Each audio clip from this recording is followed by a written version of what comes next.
حضور علیہ الصلوۃ والسلام کو اللہ نے متعدد معجزات عطا کیے. سب سے بڑا معجزہ قرآن ہے اور دوسرا بڑا معجزہ معراج ہے. اور میں سمجھتا ہوں کہ معجزہ معراج ہر دور کے اندر اس دور کے سوالوں کا جواب ہے. تو اس کی ترتیب بھی دیکھ لیجئے، اس کی ترتیب بھی کتنی خوبصورت ہے. وہ بالکل سائنسی ترتیب ہے. یہ جو آنا جانا ہے، اٹھنا بیٹھنا ہے، ایک شہر سے دوسرے شہر میں منتقل ہونا ہے، تو اس کو ہمارے روزمرہ میں سفر کہا جاتا ہے، سیر کہا جاتا ہے، آمد و رفت کا نام دیا جاتا ہے. لیکن ٹیکنیکل زبان کے اندر اس کو، فنی زبان کے اندر اس کو، سائنس میں، فلسفے میں اس کو حرکت کہا جاتا ہے. اور حرکت پر کئی سوال ہمارا فلسفہ کرتا ہے، جدید سائنس، کہ جب حرکت ہوئی ہے تو خود بخود نہیں ہوئی، کسی نے حرکت دی ہے تو ہوئی ہے. یعنی یہ مائک اور یہاں سے اگر یہاں آ گیا ہے تو یہ ہاتھ تھا جس نے اس کو کھینچا، آج خود نہیں ہوئی حرکت. تو حرکت کے لیے کوئی محرک چاہیے جس نے حرکت دی ہے، اور جس کو حرکت دی جا رہی ہے اس کو متحرک کہتے ہیں کہ اس نے حرکت کی ہے. محرک کون ہے، متحرک کون ہے، پھر حرکت کب ہوئی ہے، پھر حرکت کہاں سے ہوئی ہے، حرکت کہاں تک ہوئی ہے، وجہ حرکت کیا ہے، زمان حرکت کیا ہے. یہ سارے سوال فلسفہ اٹھاتا ہے. کوئی معمولی حرکت ہوتی. اب ذرا اس آیت کریمہ کو آپ اس تناظر میں دیکھیں تو محرک کون ہے، سبحان الذی اسرا، اور متحرک کون ہے، بعبدہ. زمان حرکت کیا ہے، لیلن. مبدأ حرکت کیا ہے، من المسجد الحرام. منتہائی حرکت کیا ہے، الی المسجد الاقصی. وجہ حرکت کیا ہے، لنریہ من آیاتنا. تو اس ایک آیت کریمہ کے اندر، ویسے میبزی اور ہماری جو فلسفے کی ابتدائی کتابیں ہمارے طلباء بھی پڑھتے ہیں، اور اس میں انہوں نے ساری ابحاث کی ہیں کہ حرکت بطی بھی ہوتی ہے، حرکت سری بھی ہوتی ہے، وہ ذاتی بھی ہوتی ہے اور عرضی بھی ہوتی ہے. یعنی کئی اعتبارات سے قسم حرکت کی. اس میں ایک قسم ہے حرکت ذاتیہ اور ایک حرکت عرضیہ. مثال کے طور پہ میں چل کے جہاں سے آیا ہوں یہاں تک آیا ہوں، یہ میری حرکت ذاتی تھی. لیکن میں آیا ہوں تو میرا کوٹ بھی میرے ساتھ آیا ہے، تو یہ تو چل کے نہیں آیا، لیکن جتنی رفتار سے میں اتنی رفتار سے ہی آیا.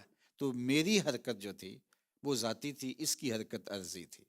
اب معراج کا جو واقعہ ہے فلسفے کے اعتبار سے، سائنسی اعتبار سے، تو یہ حرکت بالذات تھی یا حرکت بالعرض تھی. اچھی طرح سمجھیں کہ اس کے کئی مراحل ہیں. یہ مجموعہ ہے حرکت عرضیہ کا اور حرکت ذاتی. مسجد حرام سے لے کے مسجد اقصیٰ تک حضور تو براق پہ تھے. براق کی ذاتی حرکت تھی، حضور کی حرکت بالعرض تھی. حضور تو اپنی رفتار سے جا ہی نہیں رہے، حضور تو بیٹھے ہیں.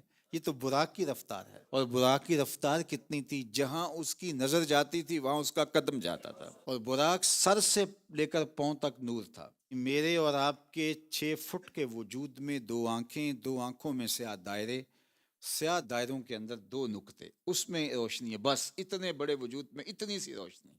لیکن اس کا عالم کیا ہے، ایسے نظر اٹھاؤں تو چاند سورج کو دیکھ لو.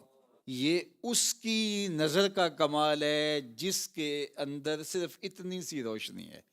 اور جو سر سے لے کر پاؤں تک نور تھا، اس کی نگاہوں کا عالم کیا ہوگا، وہ کہاں تک دیکھتا ہوگا. اور جہاں اس کی نظر جاتی تھی وہاں اس کا قدم جاتا تھا. یہ اس کی رفتار. یہ حضور کی ابھی ذاتی رفتار شروع نہیں ہوئی، یہ تو حضور کی رفتار بالعرض ہے.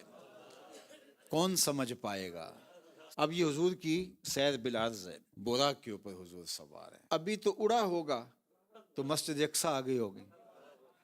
اور میں ابھی ایک سفر پہ تھا تو جہاز لینڈ کیا ہے، ہمیں 20 منٹ پہلے بتا دیا تھا کہ آپ بیلٹ باندھ لیں، ہم اترنے لگے. آہستہ آہستہ آہستہ آہستہ اترے گا. ایک دم اگر اتاریں جہاز کو تو کرش ہو جائے گا، چونکہ رفتار اتنی تیز ہے.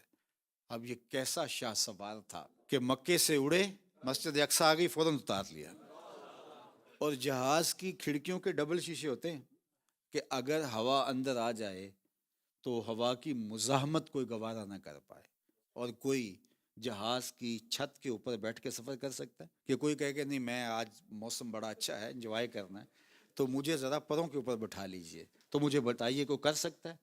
حالانکہ جہاز کی رفتار جو ہے وہ 800، 900، 1000، 1100 کلومیٹر لگا لیجئے. تو اتنی اس کی رفتار ہے فی گھنٹے کے حساب سے.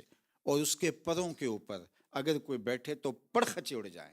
جو لاکھوں میل فی سیکنڈ کی رفتار سے جا رہا ہے، حضور اس کی پشت پہ بیٹھے ہوئے ہیں. میں اس شاہ سوار کو سلام نہ کروں. اچھا یہاں اور بات عرض کرنا چاہوں گا، یہ حضور کا سفر بھی نہیں ہے، یہ حضور کی سیر ہے.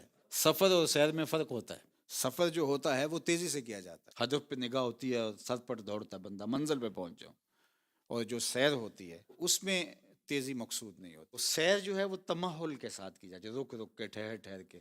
راستے میں کوئی منظر ہو تو بندہ رک جاتا ہے. دامن دل می کشد کے جائیں جاست، کہ ہر جگہ دل کھنچتا ہے کہ یہ جگہ ہے، یہاں رکے، یہاں ٹھہرے.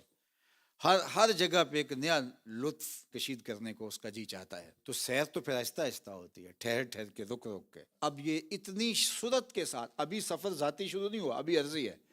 اور یہ عرضی سفر نہیں ہے، اسرا، یہ سیر ہے. اور اتنی سری ہے کہ انسان کی عقل حیران ہے کہ یہ کیسے ہوا. ویسے لیلن کے اوپر جو تنوین ہے علماء نے کہا یہ تنکیر کی ہے، جو تقلیل وقت کے لیے آتی ہے. یعنی مطلب رات بھی پوری نہیں تھی، رات کا بھی ایک مختصر ترین لحظہ تھا جس میں حضور گئے بھی ہیں اور پلٹ کے آئے بھی ہیں.